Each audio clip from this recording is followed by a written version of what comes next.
mean, we now have the privilege of working with lots of Pakistanis who have returned at various points in their careers, and of course, we also work with lots of amazing Pakistanis who've come up through the system here.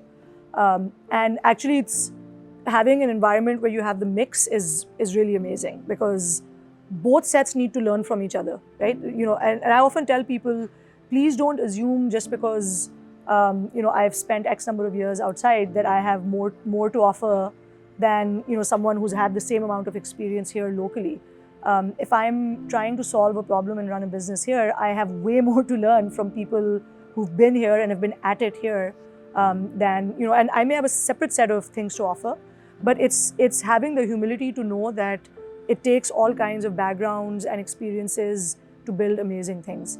So I think that's number one. In terms of mindset of what should you expect and what should you be ready for when you're returning.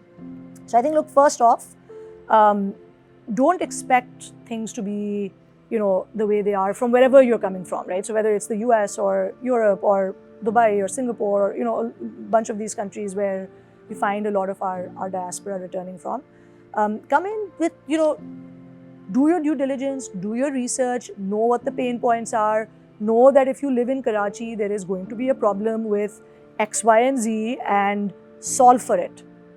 Solve for it so that it doesn't become like this daily, like, gnawing thing. Select where you live, the city that you live in, based on an understanding of what are the things that will drive you crazy, right? So if you have the ability to be like, oh, it's okay, aaj pani aa raha hai, nahi aa raha, ya aaj gas aa rahi hai, if I can deal with that, great.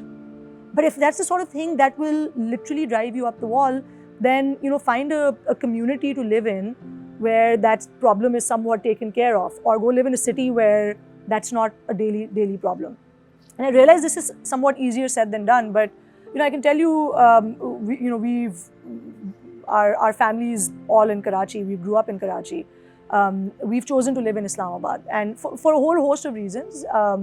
And I'm in Karachi very often. In fact, most of our workforce most of our employees are in Karachi. But we've chosen to live there for a set of reasons based on the kind of lifestyle we wanted, sort of access to travel within the country. Again, so it was sort of, we were solving for a certain set of things, and we made a decision accordingly. The second thing again is surround yourself with people who are like-minded. And again, I can't emphasize this enough. If you're planning on showing up and then thinking that you were used to a certain set of conversations and social life in the place you were from, and now you're going to come here and suddenly the same thing is going to get recreated, it doesn't happen, right? It doesn't happen overnight. So you have to find like your safe space. It might be one or two people, maybe it's someone in your family, maybe it's an old friend, but what people are solving for, that's really important. Because again, if you're surrounded, you show up, you're already dealing with this whole new environment and stuff that doesn't work in the same way that you're used to.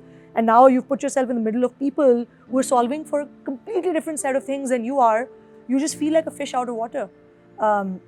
So, again, those are one of the things we're trying very hard to do with, with our, both our companies now, is that, we're trying to almost create a little bit of an ecosystem where people can feel like, this is like, there is all of this stuff you have to deal with outside of work, but then within work, can we collect enough of a pool of people that are trying to go after solving for the same kinds of things, and just that community, that it's I can't emphasize that enough. I feel like just within the people I work with, I have enough people now where I don't need to go out and feel like I need to socialize and make 50 new friends, because I have, and that's taken a lot of effort over the last 2.5 years to build. I spend, even today, I would say 20-30% of my time talking to Pakistanis, whether here or abroad, and convincing them of the potential to either, whether it's Pakistanis looking to return or whether it's Pakistanis looking to start, leave their jobs. I get asked this question a lot, like, how did you leave your job? Like, how did that sort of switch of, starting your own thing happen? And that's a question that a lot of people here have in their mind. Like, they want to do that thing, but वो job की वो जो एक होती है ना addiction, उसको छोड़ना बड़ा मुश्किल होता है. I think anyone who's left a job to go do their own thing will tell you, like, it's actually taking that step that's incredibly difficult. So I just feel like, more of those conversations need to happen. A move back to Pakistan it's usually not an overnight decision. It takes a long time. If there are kids involved, there's things like schools and school years and cycles, and if there's, a specific health need, those are things to solve for. Like, are there specialists for a certain type of health situation in a certain city versus another? So you've got to be thoughtful about these things. It doesn't, and I think if not an unsolvable problem at all, but again, like, if you realize that all of that due diligence needs to be done, and then you structure and sort of solve for it, like, by the way, anything else in life. Like, make a plan, try to break it up into pieces, try to get the right information, and then, do your best, and then show up. And remember that there are going to be lots of things that you just have to be like, okay, you know what, this happens, it's fine. We won't let it get in the way.